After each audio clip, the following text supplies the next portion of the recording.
God. Going too fast. I'm taking 3. I'm going for the St. Louis now. Oh, no. Son of a bitch. You get your 2? Yeah.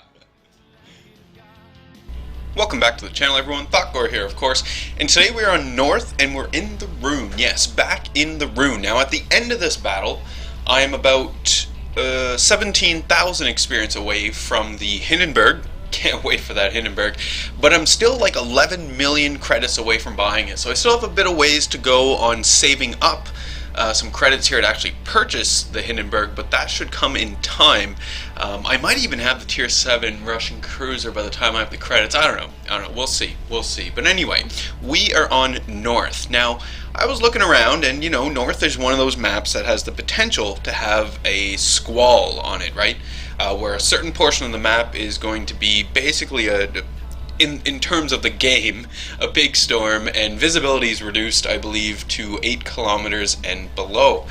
So I was interested to see if that was actually going to happen on this map, and it in fact does, which I was really happy about. I mean, I don't actually get to play on North very often where I have the Squall, but it's always nice when it does happen. The first time it happened to me, I don't think I recorded that battle, but I was confused. I didn't know what was going on, and I basically just died right away. Yeah.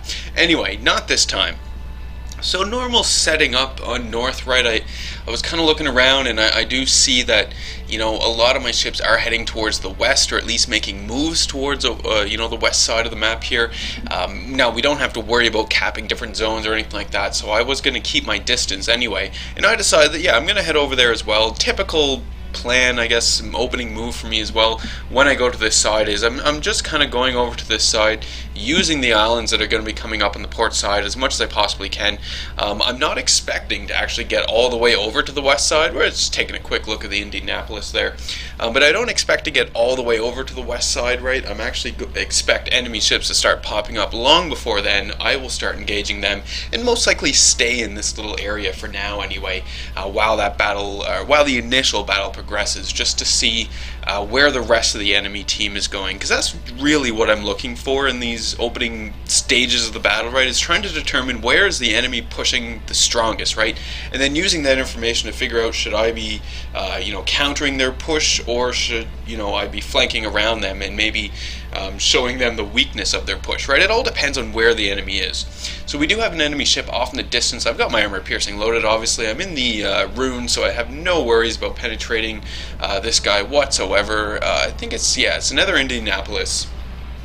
And yeah, not that I wanted to, because it's, you know, the newest premium ship in the game here, but it's not that I wanted to take it down right away just because it was the newest premium ship in the game. But I know that the Indianapolis is basically like a Pensacola. She's not going to have terrific armor, basically giving me a nice broadside here, so I've got some excellent opportunities just to put shots into her as much as I possibly can. In the meantime, you know, I'm continuing my sail over to the west, but I'm taking a look at the other ships in the background, right? I do have this enemy cruiser here as well that I'm sizing up. We can see an enemy Iowa off in the distance, there was another enemy ship over there as well. There he is, there, popped up once again, the Ibuki. So I'm just, you know, taking all these ships into account here, and we're going to start firing off the Ibuki. I got a few last shots off of the York, I believe, but I'm going to try and focus down this Ibuki while I'm over here as well. I do have some allied ships in and around me, which is pretty great. There were 4 enemy destroyers on the team, on the enemy team anyway. Little concerned about those destroyers, frankly. Didn't really want to have to come across them, and my main concern was that they were sneaking around the west side, right? Maybe where I'm not going to be able to see them until it's too late. But I'm just going to keep it going, right? Maneuver my ship every now and then here, and just try and take out some of these enemy ships who are off in the distance. So I got a nice shot there on the York, which wasn't too bad. Included a Citadel, which is pretty great. Put some more shots into the Ibuki while I can. The York is turning back around. I'm still kind of reloading here, so I'm just sort of waiting for the York to see what he's going to do. Fire off some cascading shots here. You know, I can always get it. Well, you'd be surprised, but you can always get a Citadel every now and then you can get a Citadel off the bow of a York, or especially cruisers, and it's really nice. Sometimes it actually does a whole bunch of damage. Final shots are going in there for the York, and there we go. One last Citadel, managed to take him out and get the first blood on that as well, so that's pretty good. So looking at my positioning here on the map, we do still see the Ibuki. We just caught a glimpse of a Nagato there as well.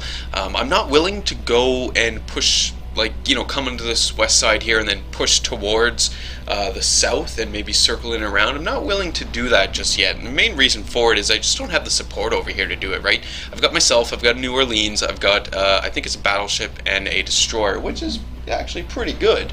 But if, you know, I just didn't see a whole lot of the enemy team over here as of yet, and it just didn't make sense to me to do this early push, because the consequences of it could be pretty dire, right? If I just turn around, stay on my northern side of the map here where we spawned, I can always come up through one of these channels if need be. If I need to, you know, quickly get up into the enemy base, that's always an option.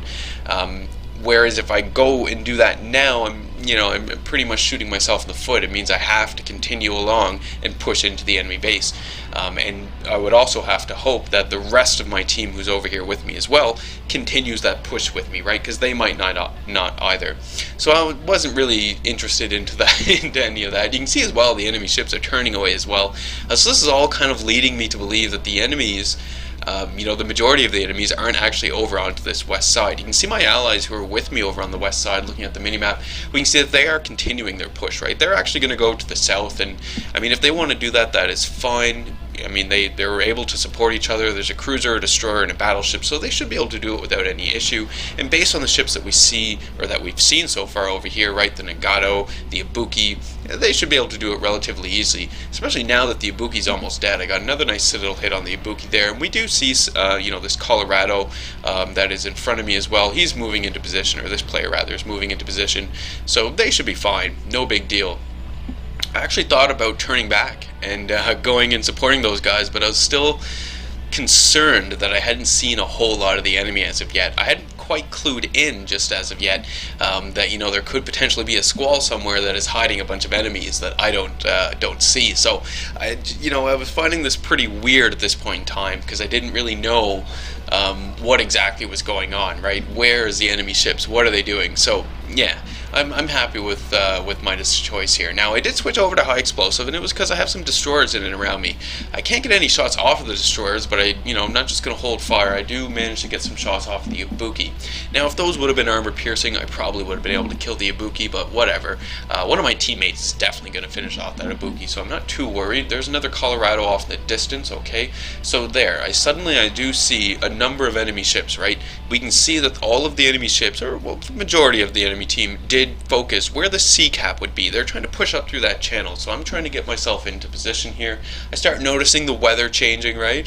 Which is pretty cool, and figuring out and suddenly realizing, like, oh my god, these guys, there's a Squall on this map, and that's where the whole enemy team had been hidden. So all right, I'm gonna get myself into the Squall here, and I'm gonna try and first redeem myself, because my first encounter with the Squall went so terribly, but also try to stop this enemy advance here, because I do still have ally ships over there who I was helping out on the west side. They're continuing their push to the south, right? And in fact, some of them are almost circled around the landmass there, and even putting pressure onto the enemy base. So that is what I'm going to do over here, is I'm going to blunt this enemy advance so that my allied ships pushing and putting pressure on the enemy base can continue to do so, hopefully relatively easily as well, while we're sort of bottling up all the enemies here, just taking them down as quickly as we possibly can.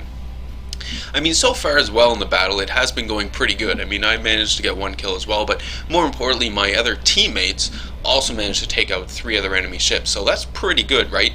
Most importantly is the enemy only has 2 destroyers remaining. So there's one of their destroyers, the Baliskova, the Polish destroyer. We know what it is.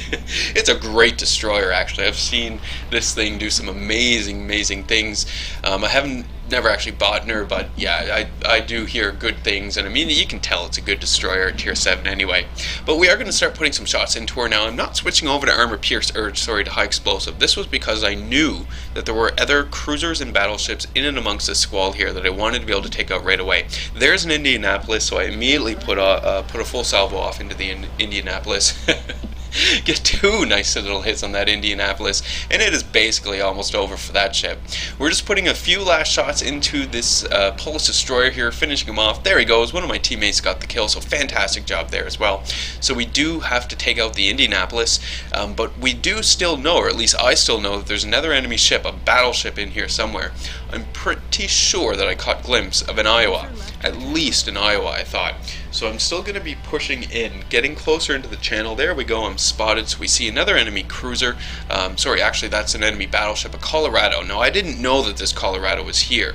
I saw, or thought I saw at the time anyway, in Iowa. So that's kind of what I was gearing up for. But enemy Colorado, whatever. Armor piercing is loaded. I'm just going to start firing into the enemy Colorado, as quickly as I possibly can. I got lucky in that when the Colorado first got spotted, when I first spotted the Colorado, this player had already lined up and fired shots off at my friendly battleship, right? So I didn't have to worry about taking a broadside, which was fairly nice.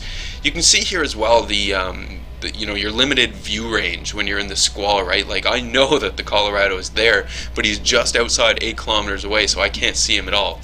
So I'm circling it around, and I'm going to group up with my friendly Iowa here, and we're going to try and take down this Colorado. In the meantime, my allies who are over there on the west pushing south are continuing that push, right? You can see them on the minimap. They are putting pressure on the enemy base, which is causing some of the enemy ships to actually circle back. And you can see we're doing a really nice job here of taking out enemy ships, right?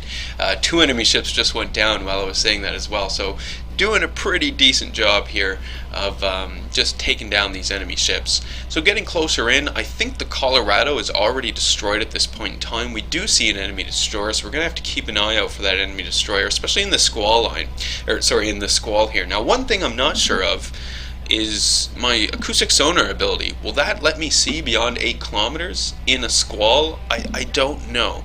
I'm not 100% sure because it's acoustic sonar, right? So it's below water, detecting, well, it does detect destroyers. I don't know, I'll have to look into it. Anyway, there is the second enemy battleship that I knew was here. I thought it was an Iowa, turns out it's a Tirpitz. He's basically just, charging right at us at this point in time. I mean, this player probably didn't see all of us, all of my allies here and around me, right, due to the limited view range when you're in the Squall. But this Tirpitz got a pretty mean surprise. Now, we do see some torpedoes on the way in. Unfortunately, my ally cruiser is about to go down, so that kind of sucks. But the ally cruiser did get some nice torpedo hits on the Tirpitz here, and the Tirpitz is almost dead, so this is fantastic. I was considering lining up torpedoes on the Tirpitz, but there's a whole lot of enemies or allies around. I didn't want to kill any of them. Plus, I was confident that my torpedoes wouldn't get there in time anyway. So the Tirpitz managed to launch torpedoes, so I'm bringing my ship to a stop, and I'm turning away from the torpedoes. We did take some hits there from an enemy destroyer, so we're going to have to do something about this guy as well. High explosive is loaded at this time because I'm pretty sure we took out all of the cruisers, and if we look at how many or what enemy ships are remaining, we can see that the cruisers are gone. It's 1 destroyer and 2 battleships remaining. The weather starts to clear, which is nice as well. We're coming out of the Squall now, so we can start seeing a few more things. I can detect the enemy torpedoes launched by the Japanese destroyer with pretty far away, which brings me to an update on my Shimakaze testing. Yes, I'm still testing the Shimakaze. I'm just having a whole lot of problems doing it. Just trying to figure out if it's my own incompetence, the ship itself, or mixture of the two, and if so, how much of it is my incompetence. I don't know. But we're still experimenting with it. I'm gonna get probably a video on that out by the end of the week, just to share maybe some conclusions. Who knows? There's the enemy Iowa that I thought was in the Squall the whole time, and maybe it was just another one, I don't know, but it's an enemy Iowa, so we're going to start immediately firing at this guy, right? I do have a friendly battleship, another friendly Iowa with me as well, who's going to be pounding away at this battleship as well, which is fantastic. I do need to keep in mind, though, the enemy destroyer, right? I know that the enemy destroyer is reloading torpedoes, and it's a Kagero, so I can pretty much count on having, at this point, probably about 30 seconds before I have to worry about incoming torpedoes, but I'm not going to chase down the enemy destroyer, not at this point in the game.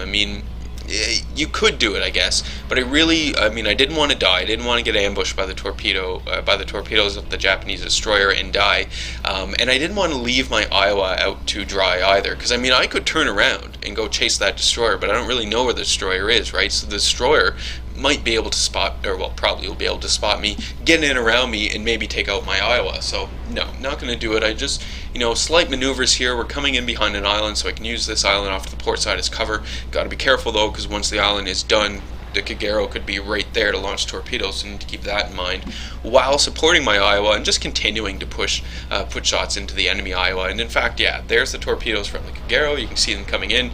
So it's pretty good that we're just being aware of these torpedoes on the way in, right? We really don't want to take any of those. That would kind of suck. More torpedoes on the way in as well. So we know that the enemy destroyer is somewhere in and around here, right? The enemy destroyer didn't just run over to the east side of the map. It did circle around and is now actually in the enemy base.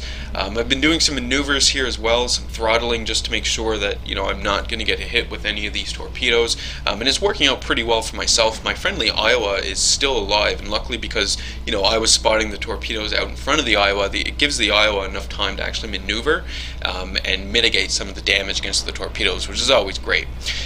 This enemy Iowa is almost gone now. We just need to get a few more shots into her and she will be gone, and then we can start dealing with that enemy Nagato. It just seemed as though the enemy Nagato had it out for me. I'm not sure why, but I had it in my mind that this player was out for me.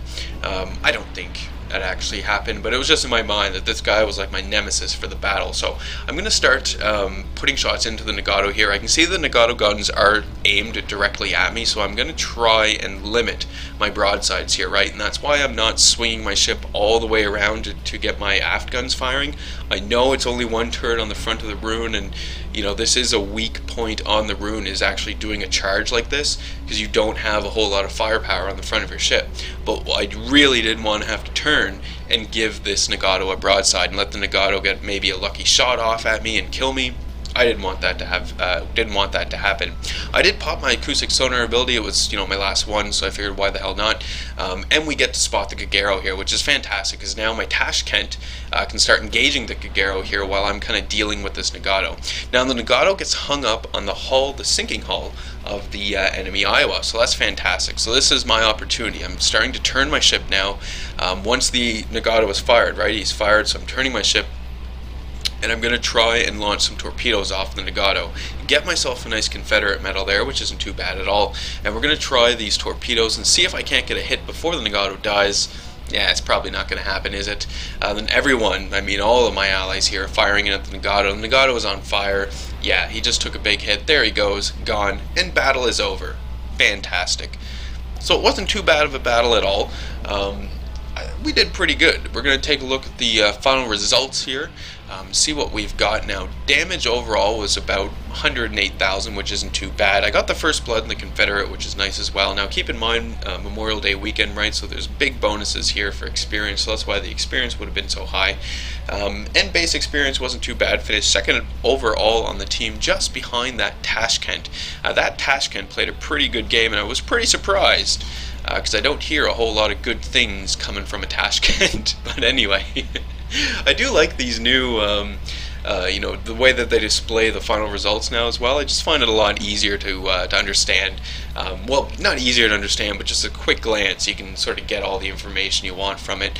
And especially just having, we talked about before, but just having your damage numbers added up for you right there is always nice. Anyway, that is today's video. I do hope you enjoy it. Remember to hit the old like button if you did like today's video. Leave any comments you have for me in the video comment section below. Hit subscribe if you are not a subscriber. And as always, I do hope you enjoy the rest of your day.